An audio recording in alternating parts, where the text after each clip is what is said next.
the judge or jury would give to the opinion. They said the credibility and validity. It's not admissibility. As to the issue of basing this conclusion on hypotheticals, the justices noted, well, hypotheticals are used all the time in the legal system. And the proposal to eliminate psychiatric testimony, according to the court, would be like disinventing the wheel. So in summary, you can basically say, well, there's all this interesting research, but the highest court in the land could give a damn. Okay, so let's talk a little bit about some of the research. In the late 1970s, there were only 5 studies that gauged the accuracy of violence prediction.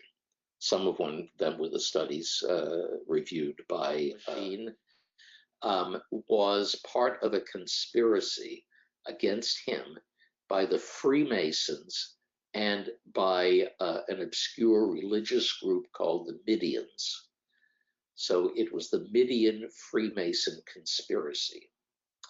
So, as I said, he was in therapy at the VA hospital and told this to his therapist. And the therapist, apparently being a very empathic person, said, "Oh, tell me more." So he did, and he concluded from that the therapist really believed in this delusion about the Midian Freemason conspiracy. So he then decided that he had to get, some heavy guns on his side. And so he wrote a letter to the President of the United States, who at that time happened to be Bill Clinton. You are going to recommend that this individual needs to be involuntarily committed and treated. Okay, you didn't put double yikes in. Okay. So is there an effective treatment? No. I'll tell you one sort of amusing story.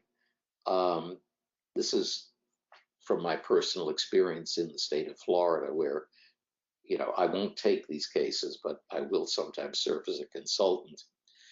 The outfit that ran the sexually violent predator treatment center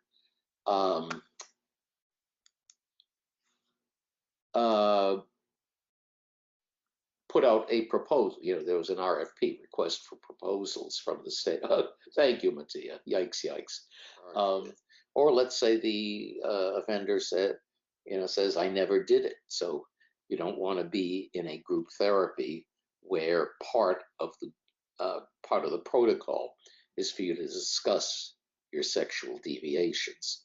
So, the dynamic part of it is based on whether they do or do not participate, not on the quality of the participation. And the conceptual issue, as I said before, actuaries will place you in a risk category or group, may not fit the entire pattern for this individual.